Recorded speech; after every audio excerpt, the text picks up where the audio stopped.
Menaxhimi i mbetjeve është kthyer në prioritet për autoritetet vendore në Bashkinë e Shkodrës. Përveç pjesës së qytetit, vëmendja kryesore është përqendruar në zona turistike, siç janë Thethi, Shiroka, Velipoja, por edhe Kalaja e Shkodrës. Sipas drejtorit të Drejtorisë së Shërbimit dhe Monitorimit në këtë bashki, Altin Shabaj, Thethi dhe Velipoja po përballen me një rritje të ndjeshme të numrit të turistëve, ndaj është shtuar edhe vëmendja për ruajtjen e pastërtisë. Përveç Thethit, Velipojës, Shirokës, pjesa Kalas, ku ka një vëmendje të shtuar të instancave të ndërmarrjes sonë. Prej në orën 6 mëngjesi deri në orën 6 darkës në Velipojë operatori që ka kontratë me Bashkinë Shkodër, nga ora 6 e darkës në orën 6 mëngjesit atëherë operon operatori që është me agjencinë e Bregdetit.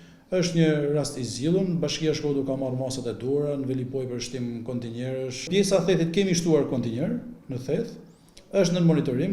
Shabaj thekson faktin se mungesa e ndërgjetësimit dhe mosbashkëpunimi nga vetëpushuesit për të mbajtur ambientin të pastër mbeten sfidat më të mëdha në Bashkinë e Shkodrës. Kemi një problem në Theth, është një problematik që edhe në media, edhe në portalet ndryshme është denoncuar nga qytetarët, por shikoj se bashkia çfarë bën, por nëse koshat janë bosh dhe mbetjet janë top, nuk është vetëm faji i bashkisë, duhet edhe bujtinat, edhe qytetarët, edhe turistat të shfrytëzojmë koshat. Gjatë sezonit turistik të vitit 2025 janë shtuar kontejner në disa pika të Thethit dhe Velipojës për të përmirësuar infrastrukturën.